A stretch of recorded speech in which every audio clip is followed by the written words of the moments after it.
ในวันที่ 3 เมษายน 2025 โครงการภูมิทัศน์และชีวิตการเป็นอยู่ในสาธารณรัฐประชาธิปไตยประชาชนลาว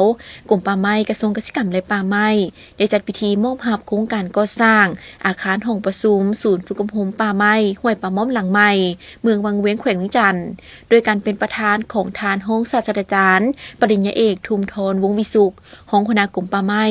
พร้อมนี้มีบรรดาทานผู้ต่างหน้าจากกระทรวงการเงินกระทรวงแผนการและการลงทุนบรรดาแผนกการอ้อมข้างกระทรวงเข้าร่วมอย่างพร้อมเพรียงการก่อสร้างอาคารห้องประชุมศูนย์ฝึกอบรมป่าไม้เป็นหนึ่งโครงการย่อยที่อยู่ในแผนจัดซื้อจัดจ้างของโครงการเป็นอาคารมีลักษณะยกสูง2ชั้นขนาด20คูณ26เมตรมีเนื้อที่ทั้งหมด520ตารางเมตรองค์ประกอบของอาคารมีห้องประชุมใหญ่1ห้องสามารถบรรจุคนได้100คนมีห้องน้ำ2จุดนอกจากนั้นยังมีบ่อนจอดรถ2บ่อนเพื่อเป็นบ่อนฝึกอบรมทั้งภายในและให้บริการบรรดาภาคส่วนต่างๆรวมมูลค่าการก่อสร้างทั้งหมด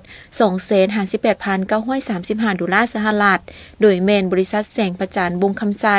ก่อสร้างจำกัดผู้เดียวได้รับเหมาการก่อสร้างซึ่งได้เริ่มการก่อสร้างนับแต่วันที่ 14 พฤศจิกายน 2023และได้สำเร็จเดือนเมษายน 2025ให้เกียรติมอบโดยทานไซสมพรไซยแพงอำนวยการบริษัทแสงประจันบงคำไซก่อสร้างจำกัดผู้เดียวหับโดยทานห้องศาสตราจารย์ปริญญาเอกทุมทรวงศ์วิสุขห้องคณะกรมป่าไม้โดยมีบรรดาแขกถูกเชิญเข้าร่วมเป็นสักขีพยาน